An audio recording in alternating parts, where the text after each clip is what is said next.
flies by, there is simple consciousness of it, seeing happens. Then the head says, I saw that. This happens instantaneously. Who is seeing? The sense of being the one seeing becomes more important than seeing itself. The conscious contact is being claimed by the head. It puts you to sleep to the awareness that you are conscious contact. Selfing is parasitic. It's taken over. You may be looking from it all day. So what that basically means, and the wisdom teachings teach this, is part of the practice of mindfulness is allowing yourself to make contact with the truth. And the truth is, all there is what's happening. The truth is, all there is, it's what's happening. And then what happens is, what gets added to that is it's happening to me. And that's the beginning of the suffering. Having a body, you know, one of the masters of ancient teaching said that life is suffering. What did they mean? They meant that if you appear in a human life and you have a body, right? The body is subject to deterioration in time, yes? Can't stop it, right? You're in a situation where everything appears to be separate from you now, so that creates fear, right? As time passes, everything, impermanence is the rule. As time passes, everything changes and you can't stop it and you can't control it, right? So if you start to, and old age and death are part of life, yes? Right? Unpredictability is part of life, right? So if you look at it, it's just the case. You know, when you're born into a life, one thing is for sure, and that's that you're going to die. As soon as you're born, it starts the beginning of the end, right? So just being born into the situation that we're in is inherently being born into a situation where there's suffering, yes?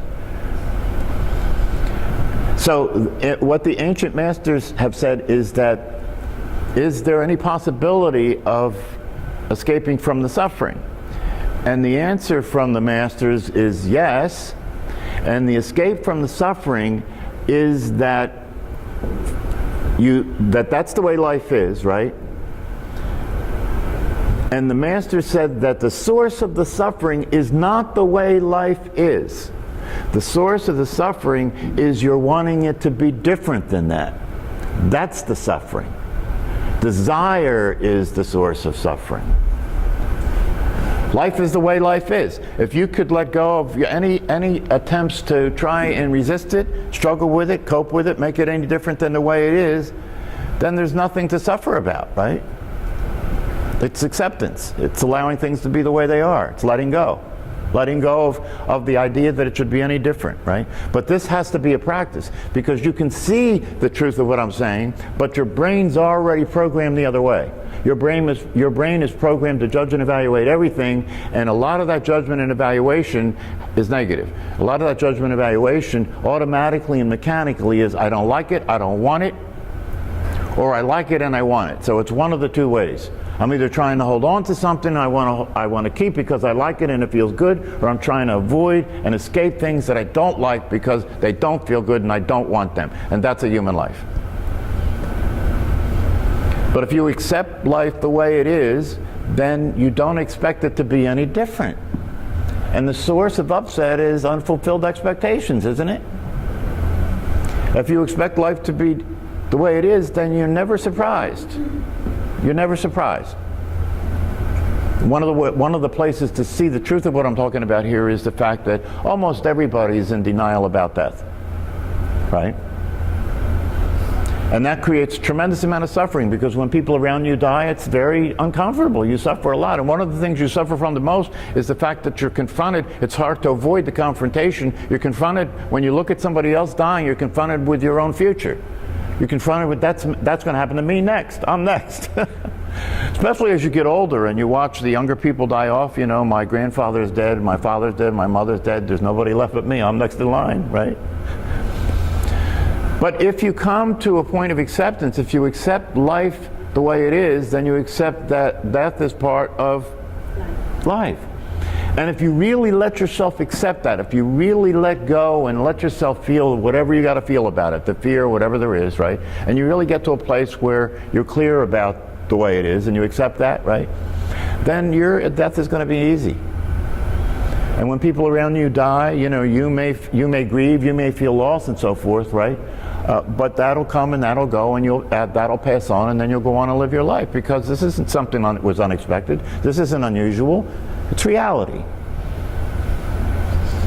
So when we practice mindfulness, we're practicing waking up. We're practicing paying attention so that we can use that attention to see the truth.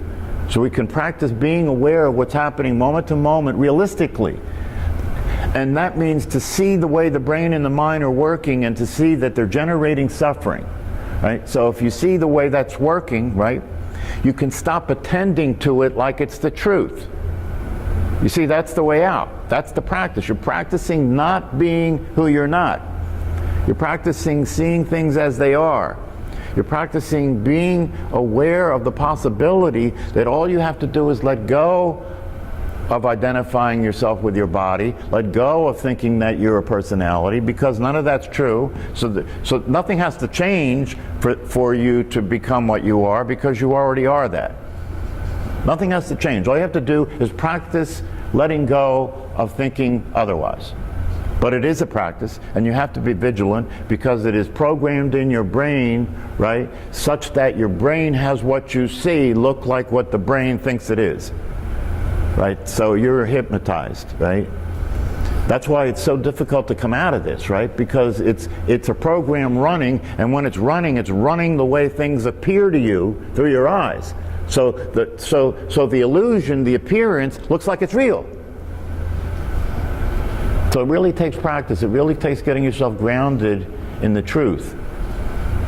And eventually what happens if you practice over time is you begin to experience a reorientation away from the appearances, away from the illusions, and you get grounded in the reality of things. And then you discover the possibility of peace. You discover the possibility of allowing everything to happen just the way it's happening, never allowing yourself to get caught up in struggling with it or trying to change it or thinking it should be different. And when that happens, you start to experience happiness. Happiness is just the relief. Happiness is the relief from suffering, and the suffering is thinking things should be different. That's not hard. It's not hard. The Dalai Lama said at one point, I was listening to somebody talk the other day, and they said that he gave a speech at Central Park many years ago. There was like 250,000 people there. And in that speech he said that if he stops and look at his life, he had a pretty difficult life. You know, I mean, he had to escape from Tibet, right, because the Chinese were going to kill him. And he had to go through these hardships across the Himalayas to get to India. And then he had to live